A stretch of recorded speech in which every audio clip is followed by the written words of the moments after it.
Jo, čaute, moje meno je SD Rappers, dneska sa tam pri ďalšom videu. Ľudia, dneska tu máme takúto zrúd, je to iPhone 12 mini, ktorý je v tak krásnom stave, že to je až nepredpovedateľné. Dobre, tu si môžeme rovno ukázať predošlý displej.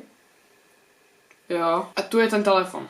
Ten telefon ide, podarilo sa mi ho odblokovať, ale tá doska je troška ohnutá a píše mi chyby ohľadom telefonovacej komunikácie. Čiže dneska si skúsime tú dosku vybrať. Ešte predtým, ako toto video začne, nič z tohto videa nerobte doma. Toto video je čisto pre zábavu a žiadne opravárske pokusy si z tohto videa neberte, pretože je dosť možné, že tú dosku proste zlomíte. Takže dneska si chcem dať iba vonku celú túto dosku a skúsime si ju narovnať. Ešte predtým, ako toto video začne, choď prosím dať dole pod video a daj like a odber na toto video. Chcem sa dostať ku 100, neskôr ku 1000, tak mi pomôž na mojej ceste. Teraz to nejako nejde, ale prosím, ak si tu, naozaj daj dole ten odber.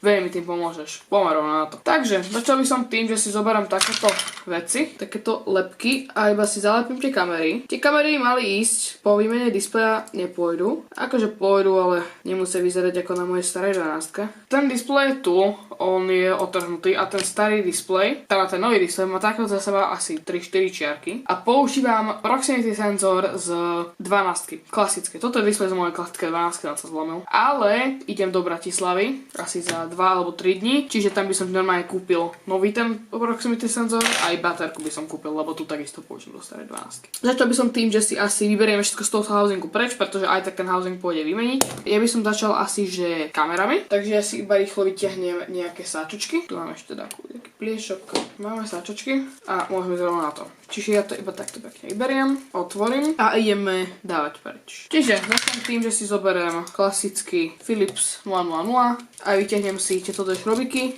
ktoré sú pri kamerovom module a dám si ich do sačka, čiže jeden dnu, druhý dnu. Zoberiem si celý tento pliešok, dám si ho dovnútra, zatvorím.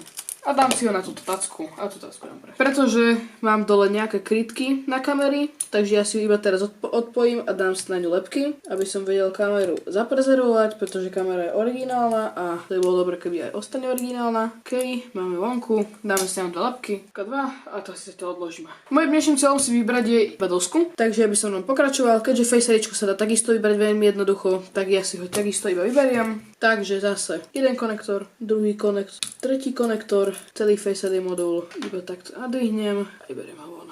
Dáme si ho vedľa. Dobre, teraz si potrebujeme odpájať všetko z dosky, takže tu máte krátku kompiláciu odpájania vecí z dosky.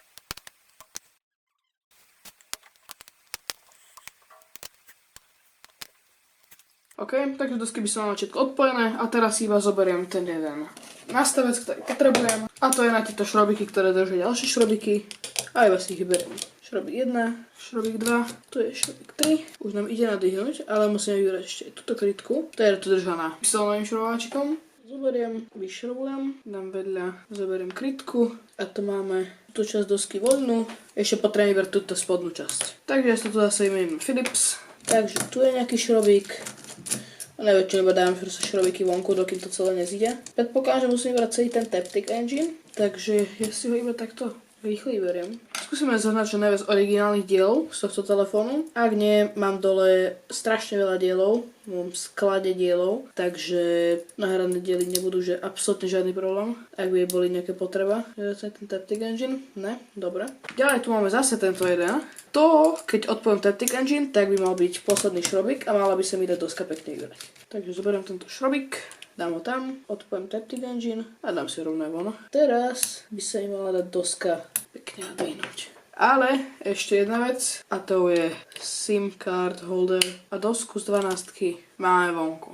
No a tuto nemôžeme vidieť, prečo je tá doska zlá. Pretože keď ja si to priblížim, no proste doska je odseparovaná od spodku. Čiže ja normálne skúsim dať pod nejaké knihy, takto ju pritlačiť, aby držala, potom to skúsim zapajkovať a malo by to podľa mňa fungovať.